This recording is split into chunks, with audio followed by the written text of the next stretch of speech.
নমস্কার বন্ধুরা, 9:45 বাজছে এখন এবং ব্যাঙ্ক নিফটি 46,500 পুট 4 লট কিনেছি 380-তে।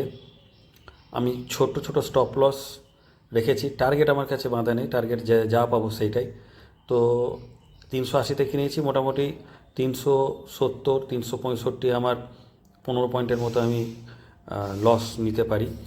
তো এখনও পর্যন্ত প্রথমে প্রফিট দেখালো, তারপরে কিন্তু আর মোমেন্টাম ছিল না এবং আস্তে আস্তে নিচে দিকে নেমে আসতে লাগলো। যদিও ব্রেকআউট ক্যান্ডেলই এটা ছিল, 1 মিনিটের টাইম ফ্রেমে আমি ট্রেড করছি, তো ডিসিশন খুব তাড়াতাড়ি নিতে হবে। তো আমি 372তেই আমি লস বুক করি এবং তার কিছুক্ষণ পরেই আবার 9:49 নাগাদ ওই একই স্ট্রাইক পেসে আমি 5 লট কিনি এবং সেখানে কিন্তু আমার যথেষ্ট প্রফিট হয়। যথেষ্ট মানে আগের যে 300-350 যে লস, সেটাকে মিটিয়ে আমি আবার 733 টাকার মতো আমি প্রফিটে যাই। 384-তে কিনে 400-তে আমি বিক্রি করি।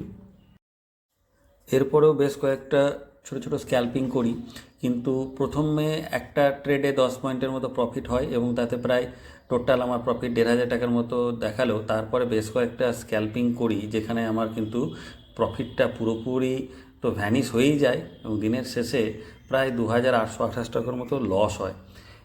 দিনের শুরুতে যে প্রফিট ছিল তাকে ঘরে নিয়ে যাওয়াটাই দিনের শেষে এটা কিন্তু একটা আর্ট।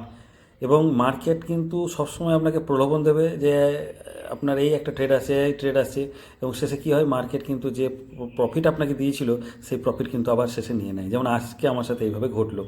যাই হোক, ভিডিওটা যদি ভালো লাগে তো ভিডিওটাকে অবশ্যই লাইক করবেন আর চ্যানেলটিকে অবশ্যই সাবস্ক্রাইব করবেন, এই আশা রাখি। ধন্যবাদ।